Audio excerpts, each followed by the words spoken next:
I met Scott through a friend named Mac McGinnis. This would have been in like 1969, 70 at the latest. Mac worked at Fishback Gallery on 57th Street. Some of their artists were Alex Katz, Eva Hesse, and when I met him, I was not in the art world. I was a theater person. Me and my partner met in a theater, and we met Mac together. We all lived in the West Village at a time when you could get a place in the West Village for under $100 very easily.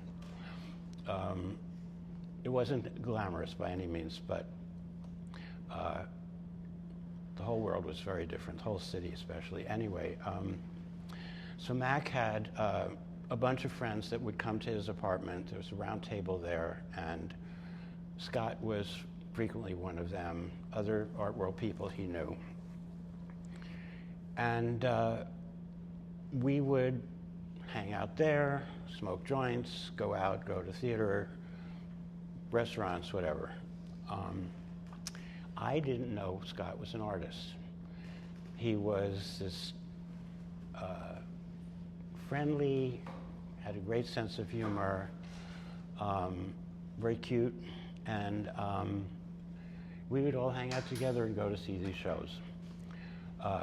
Charles Ludlam, Bob Wilson, Jack Smith, everybody who was this, and Mac introduced me and Jean-Claude to all of this. And Scott was frequently there.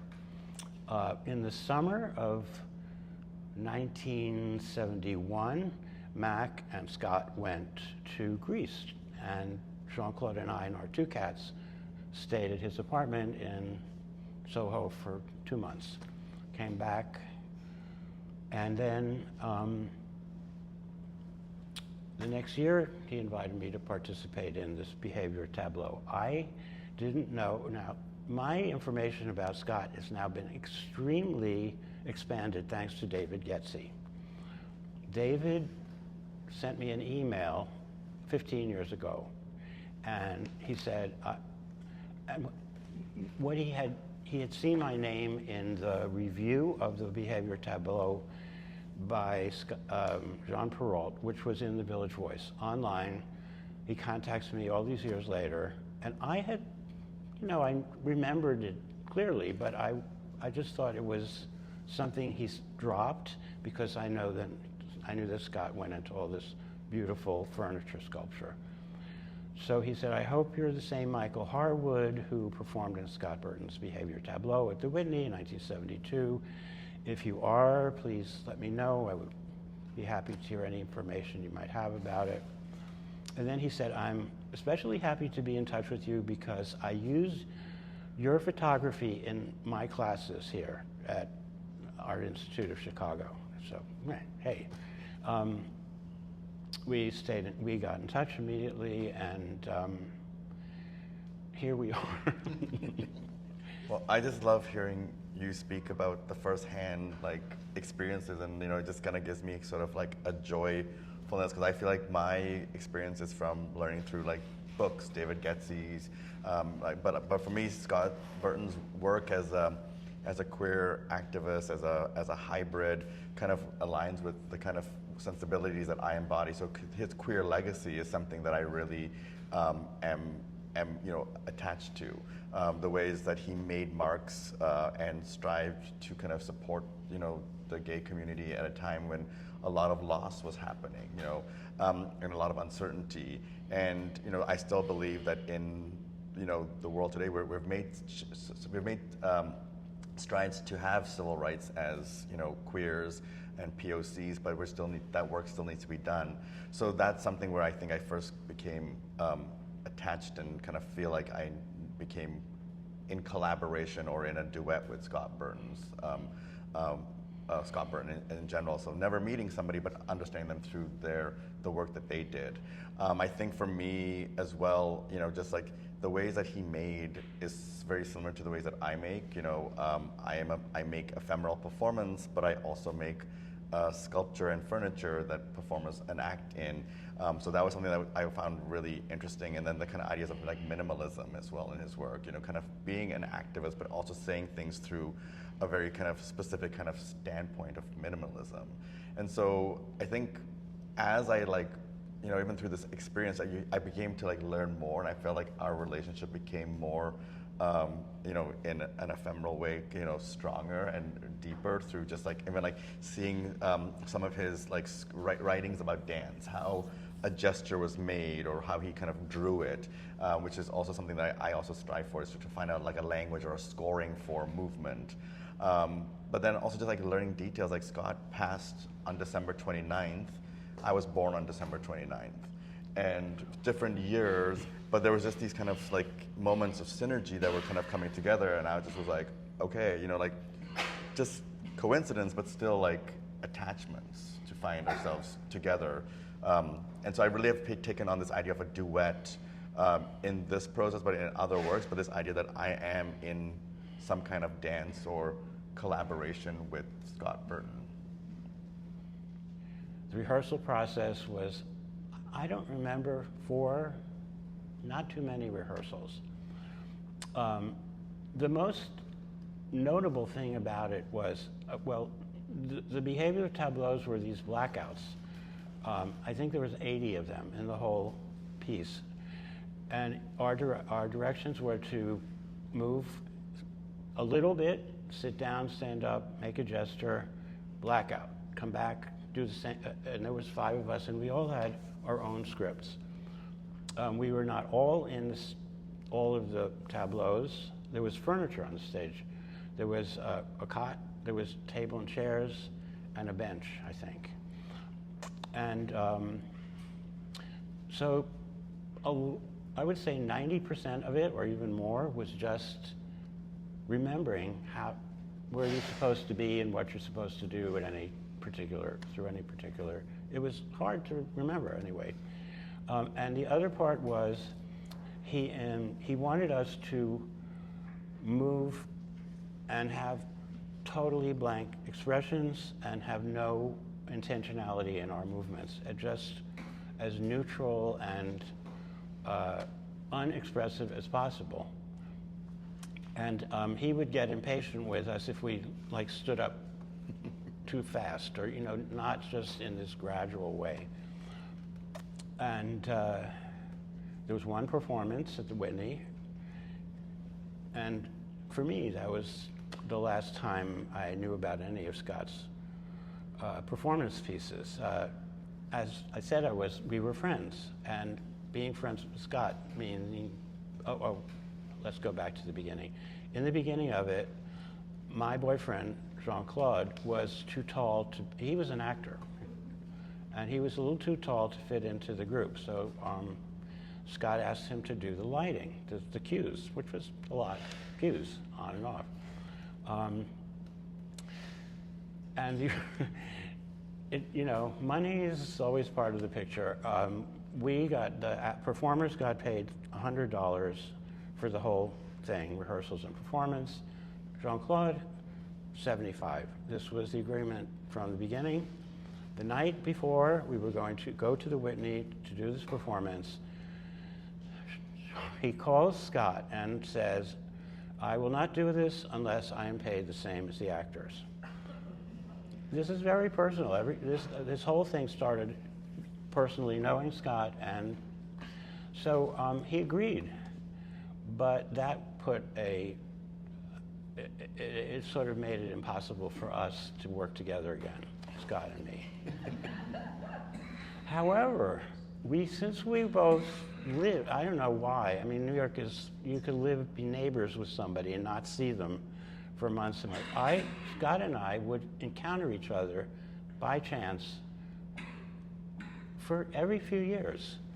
And so I saw him go through, and he was very friendly towards me.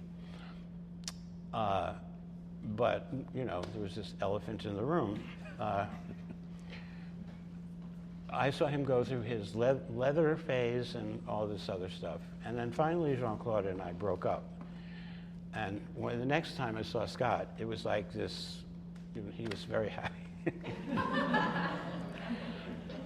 However,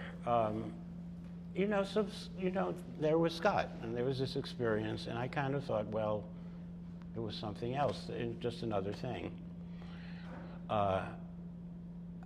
In 1989, in the spring, I went to visit my father, who worked on 34th Street and 7th Avenue, and who was on the corner there, Scott Burton, looking very natty, and maybe a little grayish in his complexion.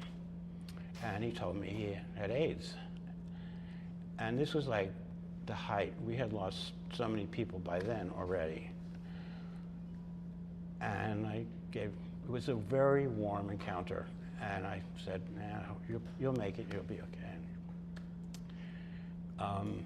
And then I was on the train going up to work on a Saturday afternoon.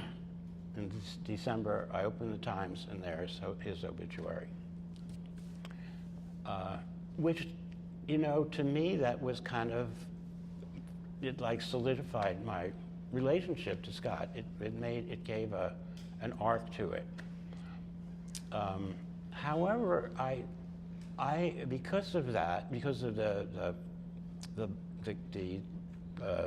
lapse, I didn't know he was doing any more of these performance pieces. We were not prepared for the setup for the performance. We rehearsed in these lofts, Scott's friends, get to the Whitney Museum. They had opened up the entire, the fourth floor or whatever, huge space. Our performing area was at one end, a narrow strip, lots of light. And I didn't know this until I actually was in the show and looked out into the audience. One of my tableaus, I'm sitting and straight ahead, and I look out, and it's dark, and there's nobody there. And I think, we're doing this for nobody. This is like a Zen kind of experience. And then I look further, and way, way, way in the distance, these tiny people are in two rows. And they're illuminated by the light bouncing off of our area. And so it had that kind of spooky deer in headlights kind of. And I got, oh my God, what is happening? Anyway, it wasn't until David explained it to me. That was, that was a whole part of this thing that he made. Anyway, it's over, and the general emotional thing about the thing was it was kind of a little bit morose, maybe. I don't know. It wasn't, nobody was like, oh, great, hugs, we did the show, We all went our separate ways. I had friends in the audience. The art world friend, I think it was John Button, the painter, who said that I was the Nijinsky in the psych ward. So I just thought, well, that's the end. This is like, I was wrong. He did another performance of the Behavior Tableaux that I was in, but I wasn't in it. I learned everything from David.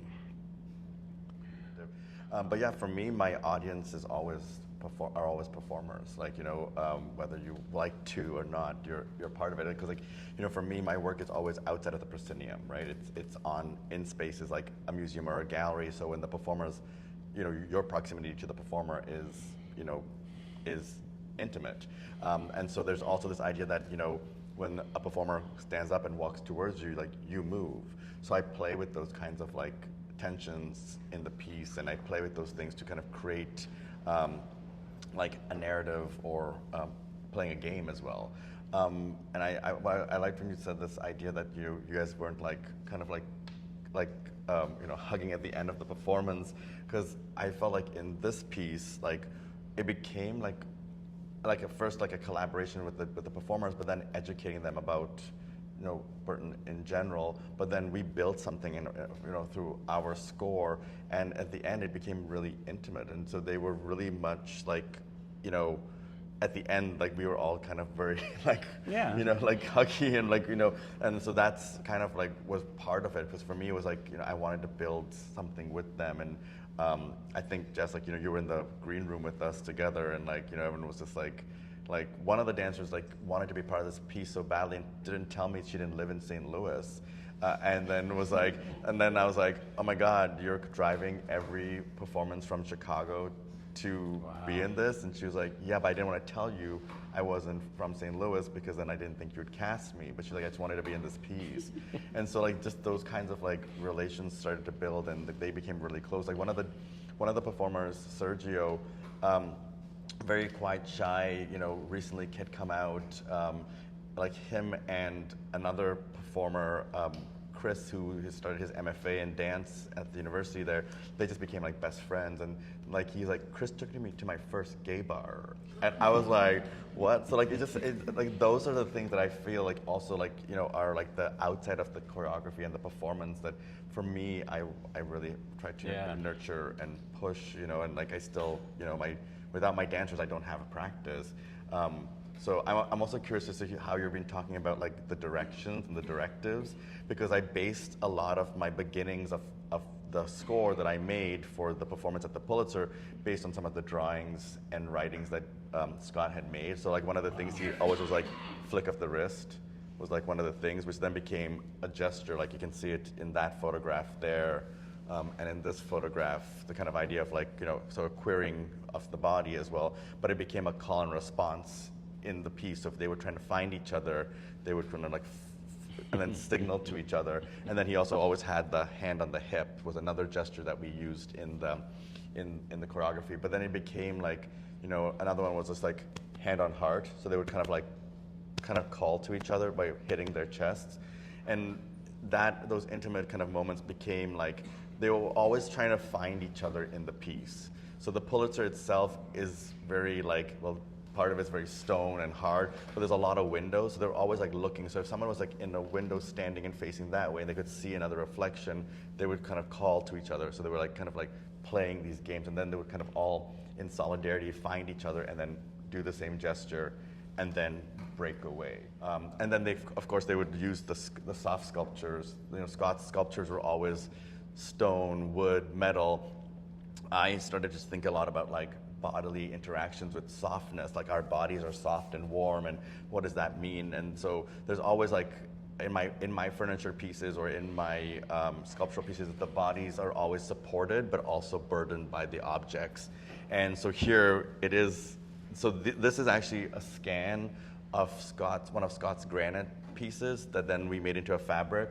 And then made it into a boulder, which then becomes a pillow. So it's not a stone, it's actually a pillow. But the body kind of interacts with it. And even like the choreography, initially I was telling the dancers, I'm like, okay, well, pick it up and move it. And they're like, it's 100 pounds. And I was like, oh, okay, well, let's change that, because that's not gonna be. So then it became this burden of pushing. And the curtains are actually my swiping gestures from my phone screen when I'm on Grindr. And they, you know, I chose the colors to be bodily. They look like stains. They look like, you know, like they look like they're from the body itself. And so if you come closer, you can see actual like fingerprints. But yeah, so this is also like a dance score. It becomes like lyrical. It's movements, it's gestures, but they are my movements and gestures and my actions from my hands, my fingerprints on my phone screen. So like again, when the dancers are holding them, there's a certain sense of like an intimacy, a bodily. And like, you know, in Scott, some of his works, like he would light up the stone, and the granite also became like cellular. It becomes like body. Wow. Yeah. Wow. So kind of just playing on those sort of like tensions and playfulness of the body's experience with these objects. So like another index of a body. There's always like in my scores, there's always sections and motifs that they have to work through. And I actually wrote like poetic scores for which I think are in the book. Yeah, they're in the book. And then we had like a little zine kind of poster. I keep on looking at each other. Yeah. But within them, there's always sections, and then they have motifs that they can work with. But something that was always allowed for was the signaling of each other, trying to find each other in the space. And so like I said to them, like, you're cruising each other. Like I had 5 performers. I was going to look at Jess, but I'm not going to look at you. There's 5 performers, always wearing Levi's jeans, platform shoes, white T-shirt, which was what Scott, I think, had you wearing. Kind of like this like gay uniform for cruising, like reading the body through like a uniform, so to kind of find each other. So they were always kind of like cruising, and they would have these moments of like of connection. But then I always was like, then you have to like break free and then go somewhere else. And they moved throughout the museum. Like they were like all on the first floor in my piece. So it wasn't like it wasn't static. It was kind of like, so they were always trying to find each other. And I said the duet should be when you find each other, but also with you and the sculpture itself. So were they moving among the audience? So, and again, in that interaction, sometimes if you go close to an audience member, like they move away. There's this kind of like reaction of like, okay, I don't want to be part of this. But then like as soon as the dancers like or the performers left, people would come and then sit on the chairs. So then this became like allowed. Like, but when the dancers were there, like, oh, I can't go close to that. It was like almost like a fear or a terror. Like they were like, oh, the dancers are here. Like, yeah, everyone's bodies kind of sort of changed their intimacy, not intimacy, their kind of like performance gesture. And I think it's curious because like at some point these are props in a performance, and then in other points they're sculptures.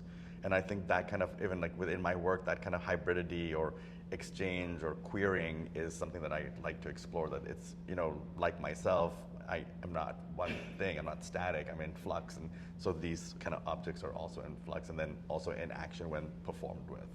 We didn't know what it was about. I remember we did the first rehearsal, we were given all of our scripts, and when it was over, he didn't say anything. So we did the second rehearsal, and we started saying, what's this about? And he said something, oh, I'll tell you later. It was frustrating. It was frustrating. He was like withholding. And after the last rehearsal, he said, oh, I'll tell you what it's about. And he said something, I don't even remember, because it was so, it didn't make sense, or it was like so vague. So we basically did the whole show without knowing what it was about. I have the program. Oh. It's a copy. In your pocket. No, this is a copy. This was the program. It was one page, mimeograph. This was what everybody, wherever you went to theater, that was downtown. This is what the program was. Whitney Museum, blah, blah, blah, presents Tableau, Behavior Tableau. And there were 2 dates, 1970, 1972. So I found out from David's book that he had actually done one prior to this. I didn't know Scott was doing these things. We were friends. And anyway, it says, quote, sculpture theater, unquote, performance consisting of tableaux vivants, some still, some animated, illustrating human behavior in its kinesic and proxemic aspects. Quote, body language and territoriality, unparen. That's it. It really, we were gay, and but there was no, because we weren't, there was a cot. And in one tableau, 2 of us got on the cot. I don't know if I was part of it. But you got on and you turned apart, away from each other. It was kind of morose because nobody, like what you had, nobody was enjoying their contacts or non-contacts. It seemed to be, to me, I thought it was about alienation and some kind of inability to connect with people. And just as far as my life at the time, compared to the people that we were supposed to be in this thing, I was in an incredibly fulfilling relationship. I didn't have problems meeting people and getting, you know, you know, the timing of this is kind of important. Stonewall was 1969, just a few years before that. Jean-Claude and I got together in '68, so I was considering myself out before Stonewall, and we lived a couple of blocks away from Stonewall. The night of Stonewall, our friend Dennis called us up and said, we were on 10th Street off of Bleecker, subletting. You gotta come out, the Queens are riding. A year prior to that, I was busted at Columbia University in this mass demonstration that people probably know about now after the occupation has been going on. Totally different scenario. But anyway, I thought, I am not going to get involved with cops tonight. So but we were there in the middle of the explosion of the gay community, community. I think the thing about coming out, coming out was nice for the rest of the world to know, oh yeah, we're all gay, but the most important part was coming out for each other. You walk around and all these people that were just keeping to themselves it was very, very empowering, and it was stimulating, and we were going to all these artists with theater work that was like celebrating this. And so I'm in this piece where everything is suppressed and it's all about lacking communication, and it was, to me personally, this is my personal recollection, is feeling kind of disappointed about that.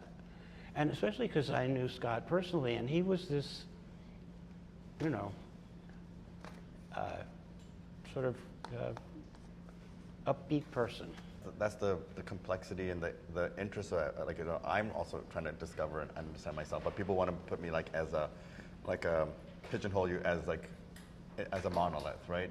As a, you know, even like with my cultural identity, you know, like it's like, you know, I'm a Kenyan Indian, you know, raised in Canada, living in the United States that has a Portuguese last name, you know.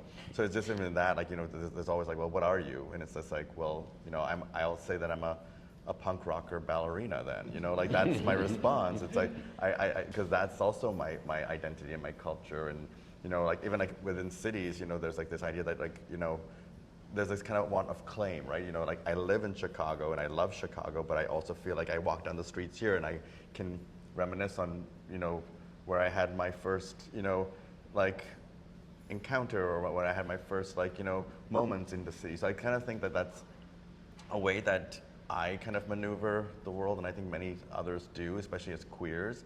But I think that there is this kind of idea to kind of pigeonhole and put someone into like a monolith, you know, like, and say that we're static. And that's why I think, like, even in, you know, the making of a performance, like, you know, after a while, like, you know, we did it, that's why I like re-performing, because we do it over, like, at some point the dancers also start to take it into their own bodies and make it something, and I'm like, you know, and it's not like they change or deviate from the score, but there are things that are theirs now, and they make it, and I'm like, oh, that was interesting, and they're like, yeah.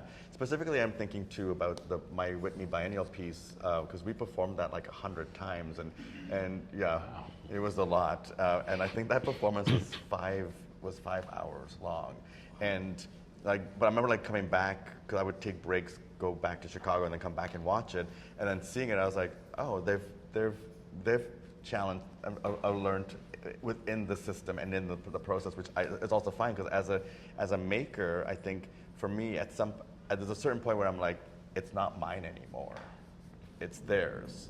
They have to kind of take it, they've taken it on. I do jump in sometimes. There was a moment I was like, no, that is really out of line, and I kind of like send a little bit. So I also have that ballet master in me still, but there is this moment where I'm like, it's yours. Like, you have to take it, and I trust them in that way as well. But again, it's just about, like, for me, again, not being pigeonholed or being static. Like, even the work itself is transformative or changing. And then in performance itself, it's ephemeral, right? It's gone. So this work here is interesting for me because it's not documentation of the performance. It's actually like photographs that are are taken, like time, like the lighting and stuff. I was like waiting for the light to hit the Pulitzer, like walls and kind of the windows and kind of the ways of seeing. But it is also kind of showing like the gestures, the actions that are part of this kind of like ephemeral live performance. So it's kind of like trying to give a glimpse or a capture of what that is. And again, cameras are really important for me for that kind of archive. Like the images that we've seen that I went through with Jess when Jess was putting the show together are all images that were probably not necessarily thought of as being the archive. But they're the few images that we have to allow us to think about this work in a way. So for me, I think about cameras a lot in my work as documenters, as choreographers. But also like ways to kind of just like, just to also like be a participant as well. They're performers in my work as well. So this show comes out of that as well.